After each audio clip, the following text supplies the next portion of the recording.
In this video, we're going to create the tables for legend events. We're going to create the tables in Microsoft Access based on the entity relationship diagram that we created in the previous video. We need to make sure we create the tables that do not have foreign keys first.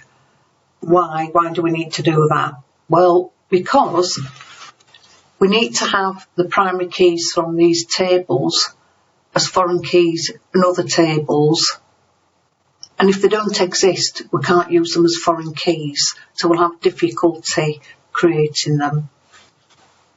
Let's just have a look and a reminder of the final ERD. So here it is. So the tables that we're going to create first that don't have foreign keys are going to be guest and customer, and then we'll create event, and then finally we'll do event guest. And we're doing event guest last because it's got two foreign keys. It's got event ID and guest ID. But just before I go on to Access, here's the data. I've just inserted a row above my table, and in here I'm just going to identify the data types and the sizes before we start in Access. It's always a good idea to have these fixed in your mind so you know exactly what you're going to use, and you will make less errors then when you're creating your database. Customer ID, is this numbered 1, 2, 3 consecutively? Yes, it is, so that can be auto number. Event ID, is that consecutively numbered? We've got 1, 2, 3, 4, 5, yes, so that can be auto number. Guest ID, 1, 2, 3, 4 and 5 are missing, 6, 7, 8, 9, 10. So this is going to have to be number, because you won't be able to use auto number because we've got some numbers missing, and it will automatically put them in when you're creating them in your table. So we'll use number.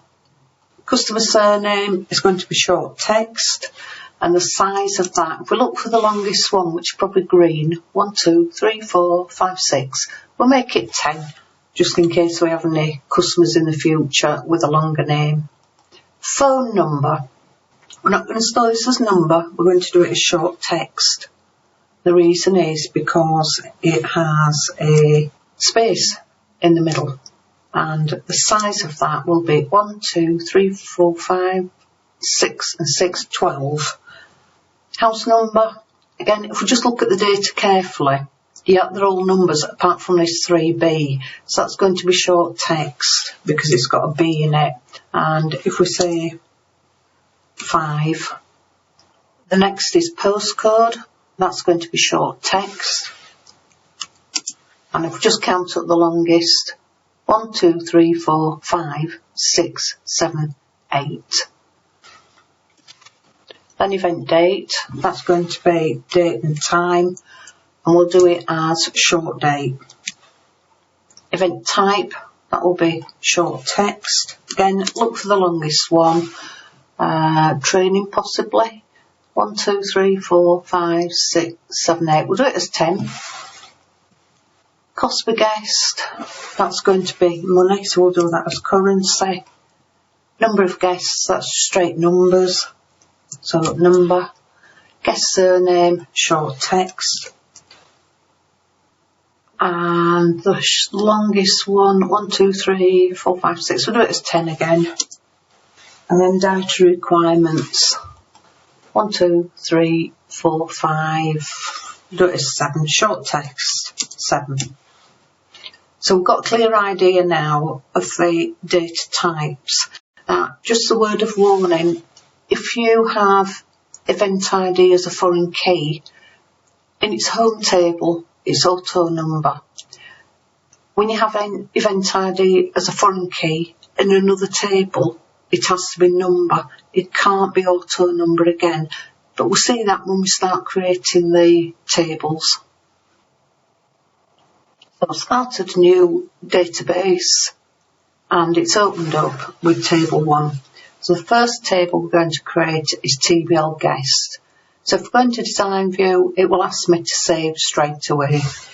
Always use TBL for a prefix for your tables. TBL guest. And the primary key for TBL guest is guest ID. And we said that will be number. Not auto number, number. And then we've got the guest surname. We said that was short text. And the size, 10.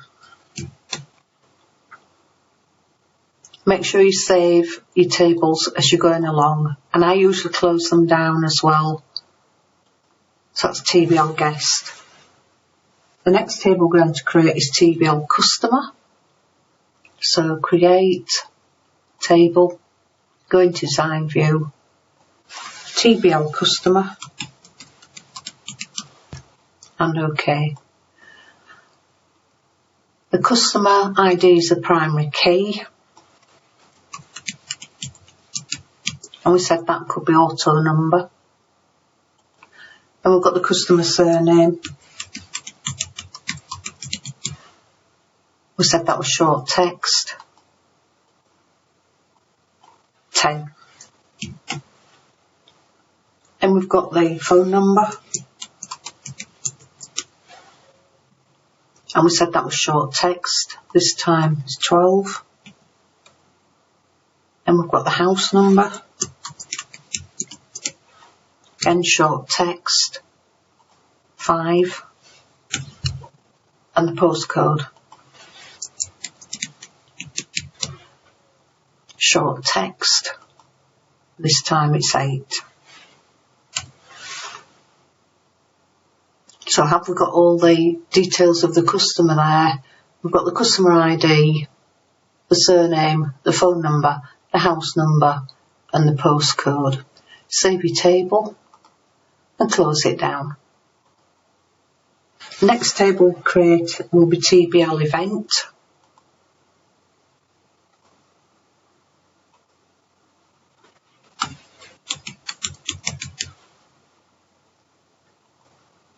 Event ID we said could be auto number.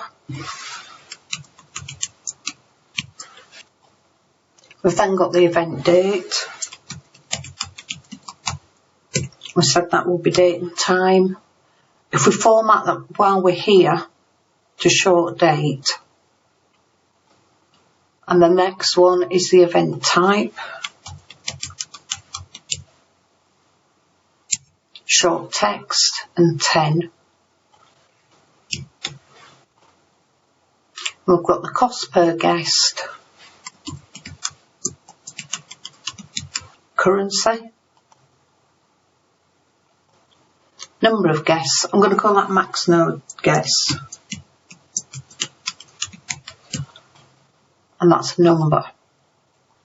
The last field in event is going to be the customer ID. And this is where it's a foreign key. Now, customer ID was auto number in its own table, but it can't be auto number again. It's got to be number. Auto number is a long integer. So if we set this up as number long integer, it will match.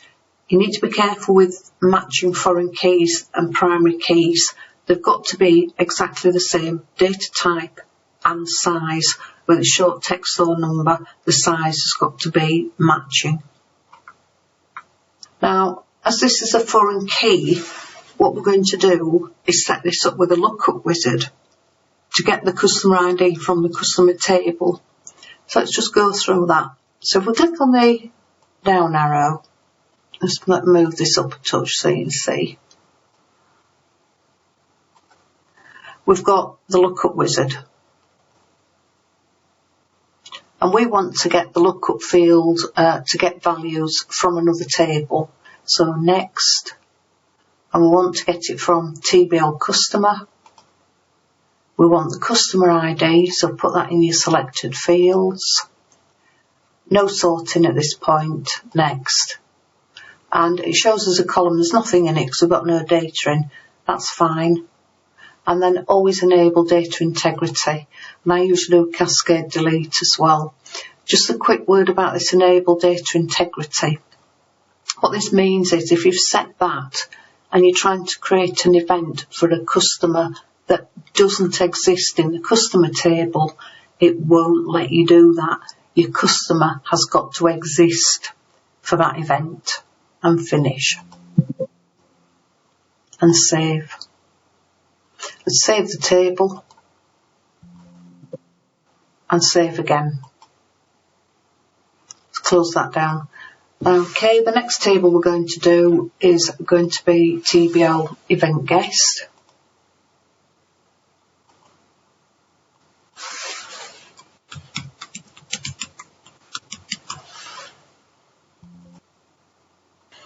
Let's pull this down and just check our data. Okay, in TBL event guest, we have the event ID and the guest ID, and together they make up the primary key. We're going to set them up as foreign keys as well. So let's just put the event ID in first. Now if that's auto number in its home table, it's got to be number here. And then let's put in the guest ID. A guest ID is number in its home table, so that can be number here. Now you'll notice we've only got one primary key here on event ID. We need both event ID and guest ID to be the primary key. So I'm going to click on that event ID column and click on the primary key, and it's taken it off. Next thing is to highlight both rows and click on primary key. And you can see we've now got the primary key on both event ID and guest ID. Let me just put the dietary requirements in.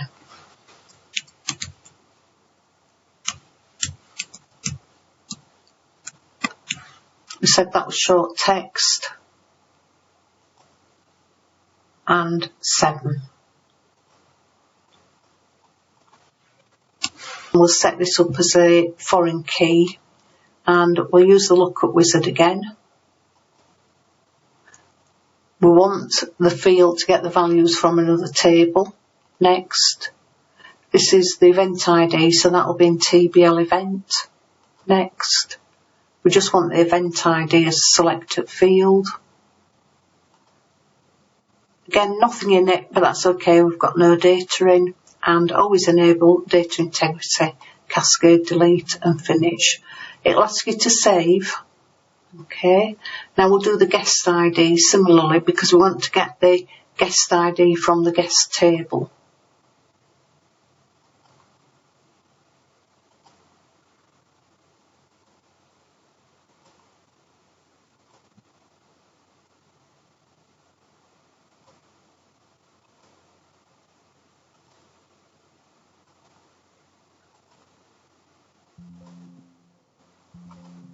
I'll always ask you to save a second time when you've set up that second foreign key. Save the table. And we've now completed our tables. If we just go up to Database Tools and go to Relationships, you can see here we've got our tables. So TBL event ID is the primary key. We've got the event date, the type, the cost per guest and the maximum number of guests. And that customer ID is a foreign key, and that's a one-to-many relationship with customer using customer ID. TBL customer ID primary key, but customer surname, a phone number, a house number and a postcode. And just come across to guest ID primary key, guest surname, and that's got a one-to-many relationship with event guest using guest ID to guest ID. And then finally there's TBL event guest. Event ID and guest ID make up the primary key, but separately they are foreign keys, and we've only got dietary requirements. So that completes our table structure. In the next video, I'll show you how to set up the validation.